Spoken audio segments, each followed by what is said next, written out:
Olá, mais uma vez estamos aqui com vocês neste mês de setembro, o mês dedicado à Bíblia, em que a igreja nos convida a conhecer um pouquinho mais do livro da Bíblia chamado Deuteronômio. A palavra de Deus já chegou, nova luz clareou para o povo. Quando a Bíblia Sagrada se abriu, todo pobre já viu um mundo novo. Quando a Bíblia Sagrada se abriu, todo pobre já viu um mundo novo. O lema que nos anima nesse mês da Bíblia é Abre tua mão para o teu irmão.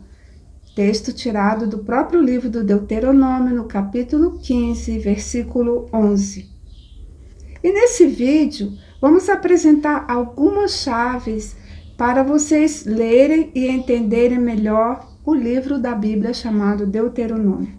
E assim, descobrir a mensagem de Deus que Ele quer nos comunicar através deste livro e que vai iluminar o nosso caminho nos dias de hoje também. Com uma leitura atenta deste livro, você irá perceber que está diante de um texto complexo, com muitas contradições, com conteúdos que a gente até se pergunta algumas vezes se é a mesma palavra de Deus. São conteúdos, às vezes, um pouco difíceis da gente entender. Então, vocês podem perguntar, por que estudar o livro do Deuteronômio se ele é um livro complexo, um livro difícil de entender? Tem um sentido. O livro do Deuteronômio é o livro do Antigo Testamento mais citado nos escritos do Novo Testamento. Podemos dizer que ele está citado umas 200 vezes no livro do Novo Testamento. Isso mostra como ele é um livro importante, até mesmo para compreendermos o Novo Testamento e as mensagens que Jesus trouxe para nós. É com citações do livro do Deuteronômio que o Evangelho de Mateus nos conta que Jesus vence as tentações do demônio no deserto. Então, no trecho em que descreve as tentações que Jesus sofreu, as respostas que Jesus vai dando diante das tentações são todas fazendo referência ao livro do Deuteronômio. Por exemplo, quando ele é tentado a transformar as pedras em pão, ele responde: não só de pão vive o homem, mas de toda palavra que sai da boca de Deus. Vocês encontram essa referência em Mateus capítulo 4, versículo 4. E essa mesma referência está em Deuteronômio, capítulo 8, versículo 3. Outra vez, Jesus é tentado a acreditar que ele é maior que tudo, que ele é o mais importante, que ele é o triunfalista. E ele então responde: não, está escrito, não tentarás o Senhor teu Deus. Essa tentação de Jesus aparece em Mateus, capítulo 4, versículo 7, e a resposta de Jesus faz referência ao texto do Deuteronômio, capítulo 6, versículo 16.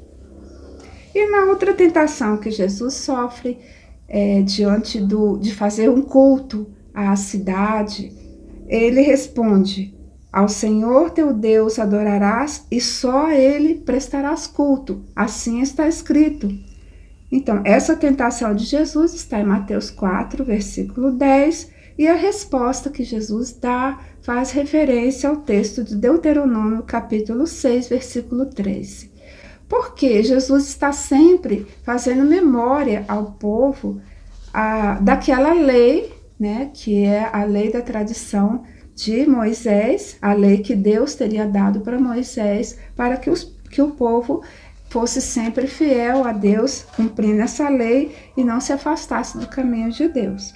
Jesus retoma, então, muitas passagens do Deuteronômio para fazer memória à importância dessa lei.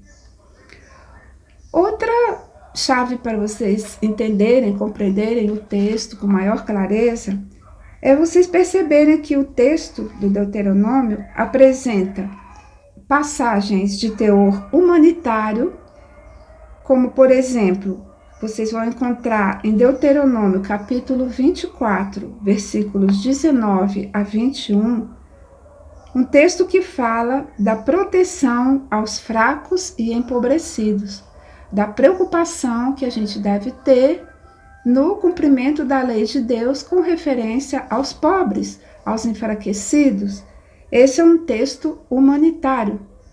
Mas em outro trecho do livro do Deuteronômio, vocês vão encontrar um texto contraditório, um texto com um teor desumanizante, um teor que justifica até mesmo matar em nome de Deus. Por exemplo, em Deuteronômio 13, vocês vão ver que ali fala de oprimir e escravizar mulheres e crianças e até matar em nome de Deus. Então, esse exemplo dessas contradições que às vezes podem nos assustar, podem nos confundir, nós precisamos ter bem claro que isso marca o longo processo redacional desse livro. Esse livro não foi escrito de uma só vez. Ele durou uns 300 anos, né? Ele aproximadamente 4 séculos. Então, pensem bem, escrever um livro em 300 anos vai ter uma mistura muito grande, vai ter, né, influência de várias épocas, de várias pessoas, de várias realidades, de vários contextos. E por isso que a gente tem que conhecer um pouquinho da história de cada momento em que esse livro foi escrito.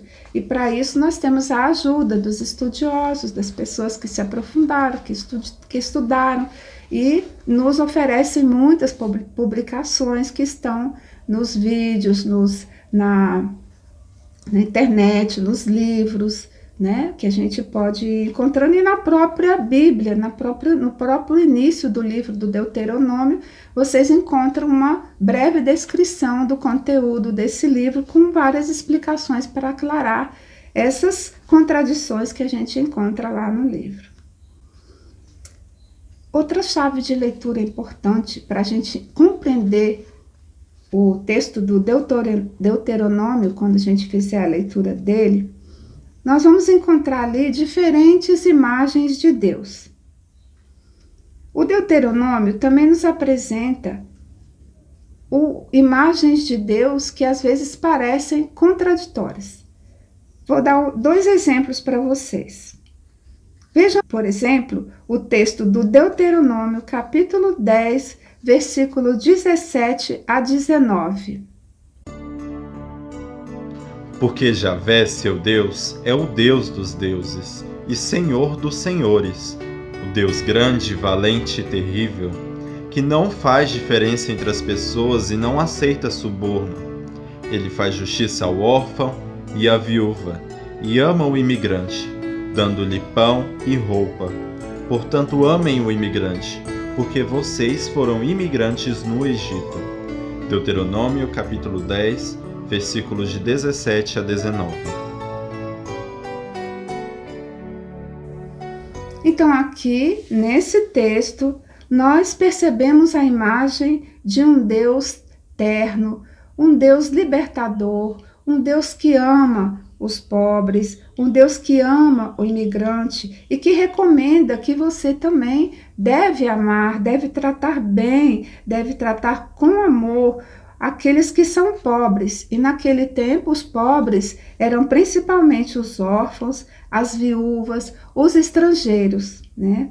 Aqui, essa imagem de Deus é a imagem da tradição do Deus da aliança, do Deus libertador que o povo foi descobrindo, que foi revelado ao povo de Deus, ao povo de Israel, através de Moisés, quando eles saíram da escravidão do Egito para a terra prometida, a terra da libertação, onde eles iriam viver de uma forma livre, de uma forma humanitária, conforme a vontade de Deus. Esse Deus da aliança, chamado também o Deus do êxodo, o Deus da libertação, ele ficou muito forte na memória do povo. E ele percorre toda a Bíblia, do começo ao fim. E ele vai se manifestar plenamente na pessoa de Jesus Cristo. Esse Deus é um Deus que quer que a pessoa se relacione exclusivamente com ele, o que implica na exigência de uma nova relação de amor com todas as criaturas. Ou seja, relacionar-se exclusivamente com Deus quer dizer que você tem a obrigação de relacionar-se também com amor e com respeito às outras pessoas. É o que Jesus vai traduzir no Novo Testamento, na lei do amor a Deus e amor aos homens, às pessoas, às criaturas. Viver esse amor exclusivo para com Deus significa reconhecer Ele como o único Deus, não idolatrar, não fazer de outras coisas, de outros objetos, um Deus, né? Um Deus que você adora, né? Obedecer à vontade de Deus. Essa vontade de Deus, ela está descrita na lei que Moisés apresentou ao seu povo, também conhecida por nós como os 10 mandamentos. A lei que Moisés ouviu de Deus quando ele subiu a montanha e trouxe para o seu povo em nome de Deus, e foi a lei que o povo passou a seguir para conseguir sair da escravidão do Egito para a terra prometida. E aqui é bom a gente entender o seguinte: não se trata de uma obediência formal, uma obediência cega, mas sim de uma transformação de consciência. Quem obedece a Deus se converte, transforma a sua consciência, passa a comprometer-se com os pobres e com os marginalizados, a quem Deus sempre defendeu. Naquele tempo, no tempo dos nossos antepassados, os pobres eram os órfãos, as viúvas, os estrangeiros, como eu falei para vocês. E hoje, quem são os pobres hoje? Quem é o pobre hoje? A quem devemos dedicar o nosso amor, o nosso carinho, para que não haja essa diferença entre as pessoas, para que todos sejam considerados com vida digna? Fica aí a reflexão para nós, né? Então, esse Deus, obedecer a esse Deus, é comprometer-se com esse amor incondicional, sobretudo aos pobres, que muitas vezes são desprezados, são marginalizados, são odiados pela sociedade, né? E se nós amamos a Deus, nós não podemos ter esse tipo de relação com os pobres, né? Sem aceitar suborno, o texto fala, não podemos deixar que ninguém nos faça agir diferente, porque se nós amamos a Deus, nós seguimos esse amor de Deus, esse amor incondicional. Isso é realizar a justiça de Deus. Então, essa imagem que aparece nesse texto de Deuteronômio 10, 17 a 19, é a imagem desse Deus libertador, que quer que a pessoa seja aliada dele, porque ele é um Deus aliado a nós. Ele é um Deus que fez um pacto, uma aliança conosco, uma aliança eterna que vai se concretizar definitivamente na pessoa de Jesus. Porém, nós vamos encontrar um outro trecho escrito em uma outra época, em um outro contexto, com uma outra mentalidade, que é o Deuteronômio, capítulo 2, 31 a 34. Ouçamos esse texto. Javé me disse: Veja, estou começando a entregar Sião com seu território a você. Comece a conquistar o território dele. Sião veio a nosso encontro em Jaza, com todas as suas tropas. Javé, nosso Deus, o entregou a nós, e nós o vencemos, e também os seus filhos e todo o seu exército. Tomamos posse de todas as suas cidades e sacrificamos cada uma delas, como anátema, homens, mulheres e crianças, sem deixar nenhum sobrevivente. Deuteronômio, capítulo 2, versículos de 31 a 34. Então, ao lermos esse trecho, chegamos a ficar um pouco assustados. Que Deus é esse que manda matar homens, mulheres, crianças, não deixar nenhum sobrevivente?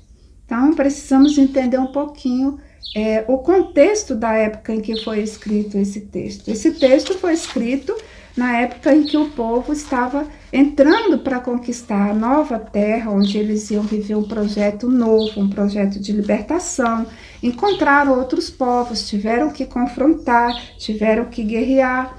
E tudo o que eles fizeram para conseguir conquistar aquela terra, eles consideraram que foi a vontade de Deus, que foi Deus que mandou eles fazerem, que eles estavam fazendo aquilo para conseguir a liberdade deles. Não estamos aqui julgando se o que eles pensavam estava certo ou errado, só estamos procurando entender o porquê aparece a imagem de Deus dessa forma, porque era a forma de pensar naquele tempo.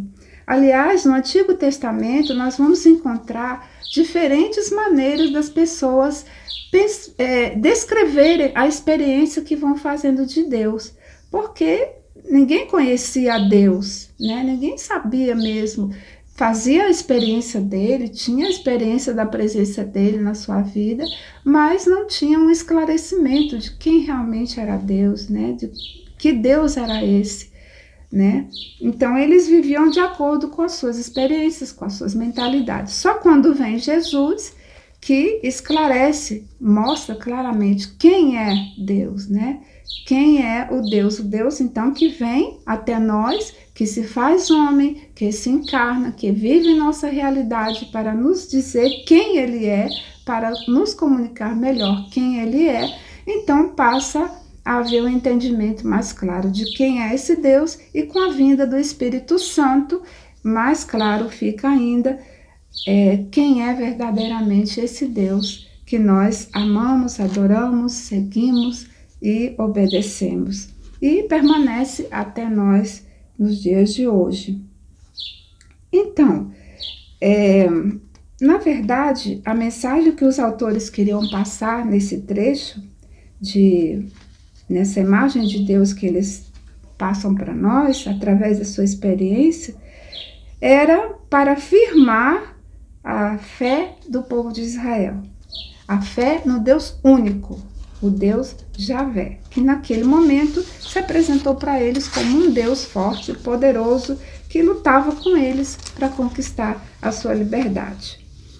Bem, esses são apenas 2 exemplos para ilustrar o que nós falamos sobre as diferentes imagens de Deus. Não é tudo, precisamos aprofundar mais, estudar mais, compreender mais, mas é só um pequeno exemplo. Essas imagens, elas eram construídas a partir de experiências de Deus que o povo do Antigo Testamento iam fazendo.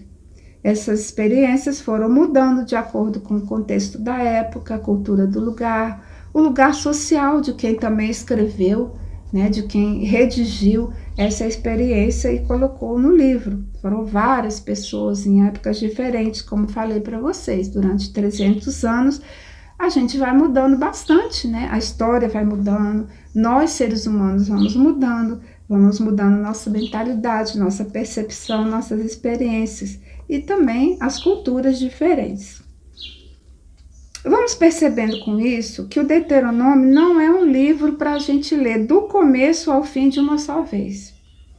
Nós precisamos de compreender, termos algum conhecimento, alguma chave de leitura para entender melhor esse livro. É por isso que nós estamos nesse mês de setembro procurando estudar um pouquinho mais e conhecer esse livro. Precisamos conhecer um pouquinho da história do povo de Israel e do contexto de cada parte desse texto. Senão nós corremos o risco de não conseguir encontrar a mensagem que Deus tem para nós hoje, através desse livro tão importante da Bíblia. Ou mesmo nós corremos o risco de entender a mensagem de forma equivocada. Corremos o risco de manipular a mensagem de Deus de acordo com os nossos interesses. Quando a gente faz uma leitura que os estudiosos chamam de leitura fundamentalista, ou seja, uma leitura corrida, pegando textos separadinhos, versículos separados e jogando para a nossa realidade, a gente corre o risco de falar em nome de Deus aquilo que não é o que Deus está falando, mas é o que a gente gostaria de ouvir. Por isso, nosso modo de ler a Bíblia e, sobretudo, o livro do Deuteronômio é um modo diferente, é um modo de procurar conhecer a história, o contexto, que a gente chama o contexto, a realidade daquele tempo, para poder entender a mensagem de Deus que perpassa naquele texto para nós hoje. Outra coisa que eu gostaria muito de chamar a atenção de vocês, sobretudo para essa questão das diferentes imagens de Deus, é que o Deuteronômio, ele insiste do começo ao fim que Deus é um só, que só a Ele devemos amar sobre todas as coisas. Isso os estudiosos chamam de monoteísmo ou monolatria, que quer dizer a crença em um Deus único. Essa é uma tradição que perpassa toda a Bíblia e veio até nós, até os nossos dias hoje. Porém, nós precisamos ter cuidado para não usar essa tradição como um pretexto para desprezar outras culturas que têm diferentes experiências de Deus. Tem outras experiências que não são as mesmas que a nossa, diferentes da nossa. Ser diferente não é ser melhor nem pior.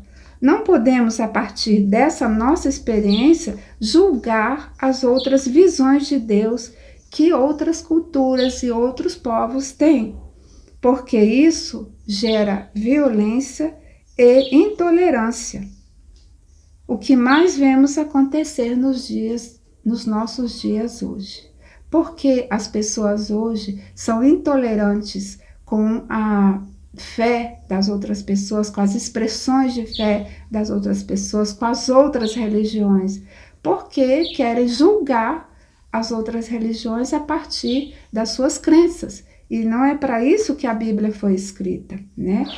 A Bíblia, ela tem um valor para nós acreditamos em Deus, acreditamos no Deus libertador, no Deus do povo de Israel, das nossas tradições, mas não podemos usar isso para oprimir os outros que têm visões diferentes.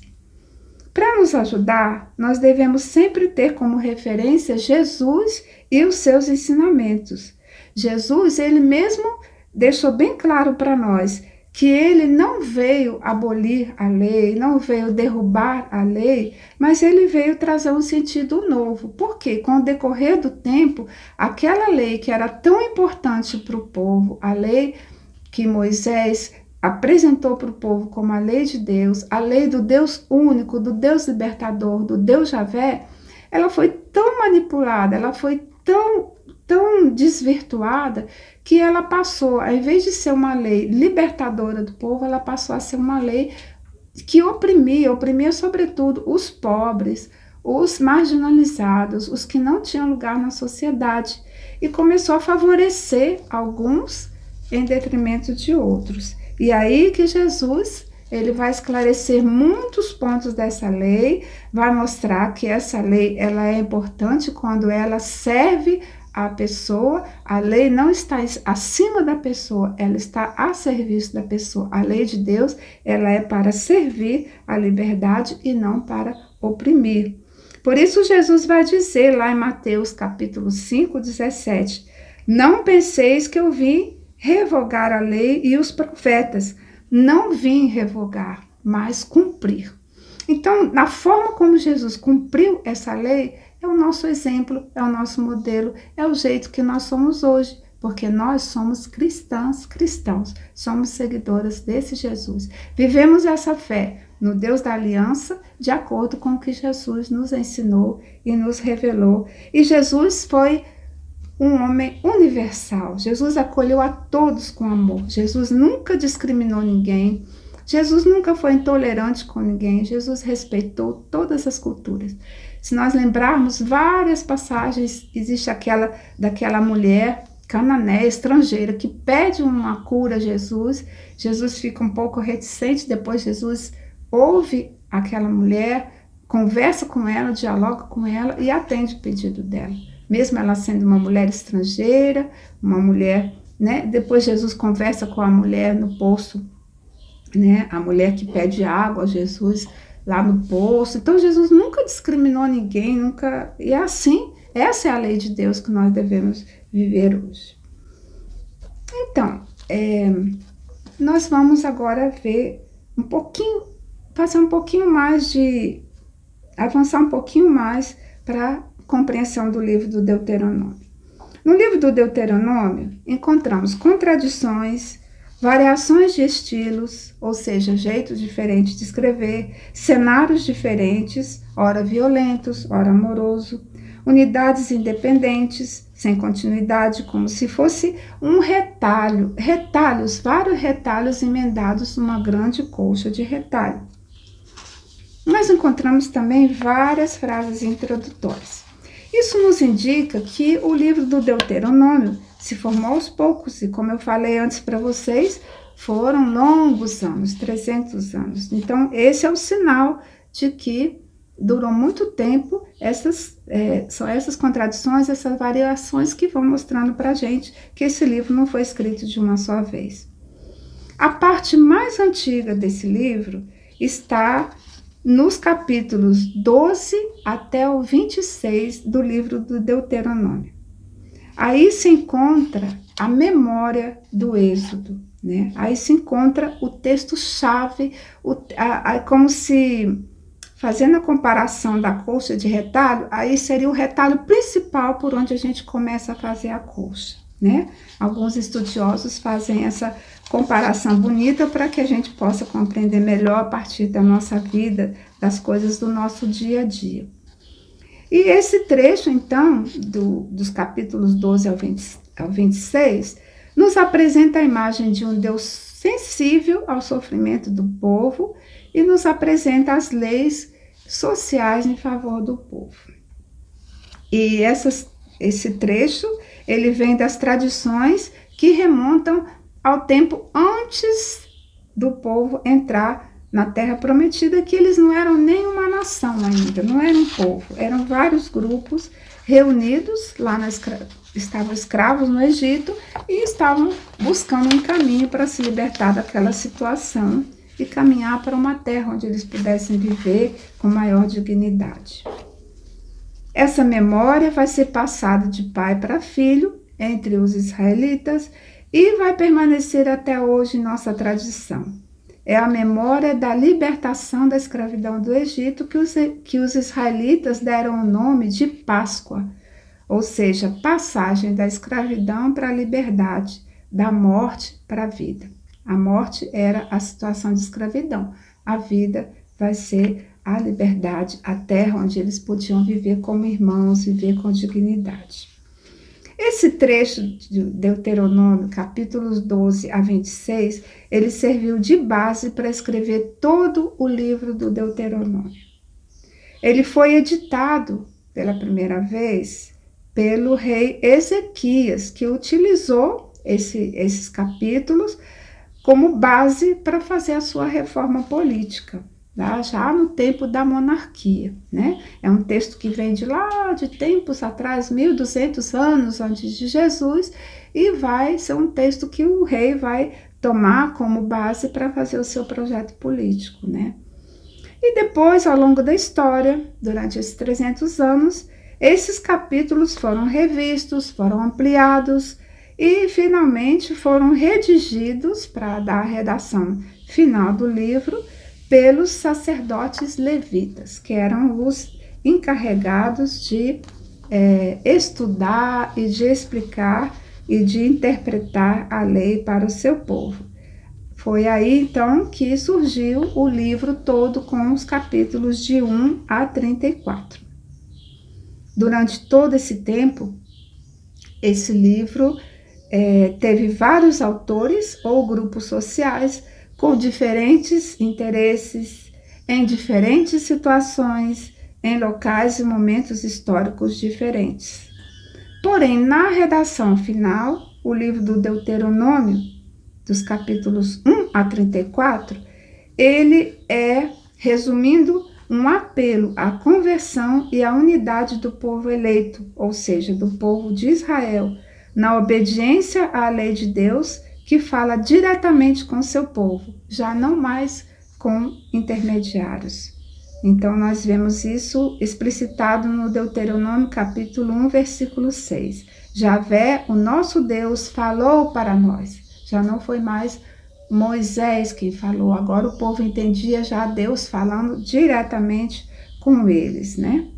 Então, esse livro, ele quer realmente mostrar isso para o povo não se desviar do caminho de Deus. Então, ao lermos algum capítulo ou trecho do Deuteronômio, nós devemos nos recordar dessas chaves de leitura. Ele foi escrito durante 4 séculos, uns 300 anos, por várias pessoas ou grupos, em locais e momentos históricos diferentes, por isso encontramos nele várias contradições. Finalizando, então, quero dizer para vocês que todo o livro do Deuteronômio exalta a fidelidade à lei de Deus. Ressalta que quando o povo obedece com fidelidade à lei de Deus, ele é abençoado. Já falamos isso no primeiro vídeo. Mas quando desobedece, ele é amaldiçoado.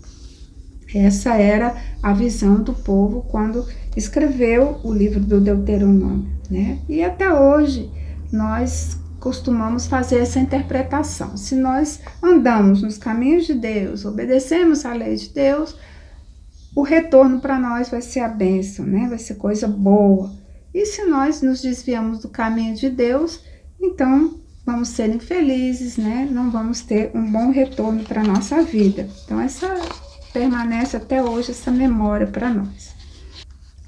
Então, o Deuteronômio é um livro instigante. Ele nos instiga, ele nos provoca. Ele é um permanente convite para refletirmos sobre a importância da lei em nossa vida e, ao mesmo tempo, fazermos o discernimento para entender se a lei ela está a serviço da vida de todos, inclusive dos pobres, ou se ela está servindo para justificar a opressão e a escravidão dos pobres, até mesmo em nome de Deus. E aí podemos ler esse livro nos fazendo a pergunta: e hoje aqui no Brasil, na realidade nossa, do nosso povo, da nossa história, nossas leis políticas e até mesmo religiosas estão a serviço da vida plena para todos e todas, sem exclusão, sem discriminação, sem preconceitos? Ou elas estão servindo para beneficiar alguns e oprimir a outros, fortalecendo a exclusão, a escravidão, a diferença entre pobres e ricos? O livro do Deuteronômio vai nos ajudar a responder essa pergunta. Uma leitura atenta ao Deuteronômio pode nos iluminar nessa questão, pode nos ajudar e nos ensinar. Mas se lermos o Deuteronômio ao pé da letra, isso pode servir para justificar nossas atitudes contrárias à vontade de Deus, que é a vida plena para todos. E eu termino com esse versículo, do capítulo 30 ao versículo 19 do livro do Deuteronômio. Tenho proposto a vida e a morte, a bênção e a maldição. Escolhe, pois, a vida, para que vivas tu e a tua descendência. Bem, espero que vocês estejam gostando desse nosso estudo e assistam os vídeos que estão nas nossas redes sociais, nas redes sociais da nossa paróquia. Curtam, coloquem lá aquela mãozinha que fala ok, eu gostei. Coloquem também seus comentários, seus destaques, suas perguntas, suas descobertas, e assim nós vamos partilhando, né, as luzes que o estudo do livro do Deuteronômio vai nos trazendo para o nosso dia hoje, para os nossos dias hoje. Na próxima semana, continuaremos conversando um pouquinho mais sobre o livro do Deuteronômio, para que possamos conhecer a riqueza desse livro e o quanto ele pode iluminar a nossa fé. Deixo aqui para vocês fazerem a leitura dos capítulos 12 até o 26 do livro do Deuteronômio. Esse retalho principal que deu origem aos outros retalhos do livro do Deuteronômio. Obrigada. Por todo canto já nasceu comunidade, no caminho da verdade muita gente já entrou. A palavra de Deus já chegou, nova luz clareou para o povo. A palavra de Deus já chegou, nova luz clareou para o povo. Quando a Bíblia Sagrada se abriu, todo pobre já viu o mundo novo. Quando a Bíblia Sagrada se abriu, todo pobre já viu o mundo novo.